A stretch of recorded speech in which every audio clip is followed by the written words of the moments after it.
कहानी एक रहस्यमयी और सुंदर लोक कथा की तरह है, जिसमें एक राजा, उसकी 7 रानियां और 7 बांस के पेड़ तथा चंपा के फूलों का गहरा संबंध है।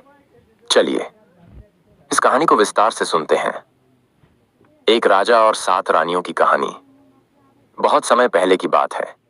एक बड़े राज्य में एक शक्तिशाली और दयालु राजा राज करता था।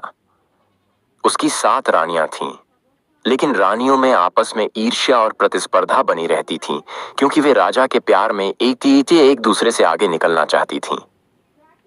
राजा को संतान की बहुत इच्छा थी, लेकिन कई वर्षों तक कोई संतान नहीं हुई। राजा ने कई साधु संतों से सलाह ली। एक दिन एक वृद्ध साधु ने आकर कहा, राजन, आपके महल के पीछे 7 बांस के पेड़ उगाए जाएं। जब उन पेड़ों पर चंपा के फूल खिलेंगे, तब आपके जीवन में चमत्कार होगा। राजा ने वैसा ही किया। 7 बांस के पेड़ लगाए गए। समय बीतता गया। एक दिन अचानक एक ही रात में 7 बांस के पेड़ों पर चंपा के फूल खिल उठे। उसी रात सबसे छोटी रानी को सपना आया कि एक दिव्य आत्मा उसे एक पुत्र देगी, जो राज्य का उद्धार करेगा। कुछ महीनों बाद सबसे छोटी रानी ने एक सुंदर पुत्र को जन्म दिया। राजा बहुत प्रसन्न हुआ, लेकिन बाकी 6 रानियां जलन से भर उठीं। उन्होंने मिलकर योजना बनाई और बच्चे को महल से चुपचाप हटवा दिया। सबको बता दिया गया कि बच्चा जन्म के कुछ समय बाद मर गया। लेकिन वह बच्चा मरा नहीं था। एक साधु उसे जंगल में ले गया और उसे पाला पोसा। बच्चा बड़ा होकर बलवान, बुद्धिमान और पराक्रमी बना।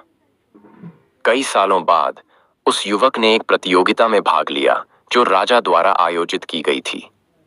उसकी प्रतिभा देख राजा को उसमें एक अजीब सी अपनापन की अनुभूति हुई।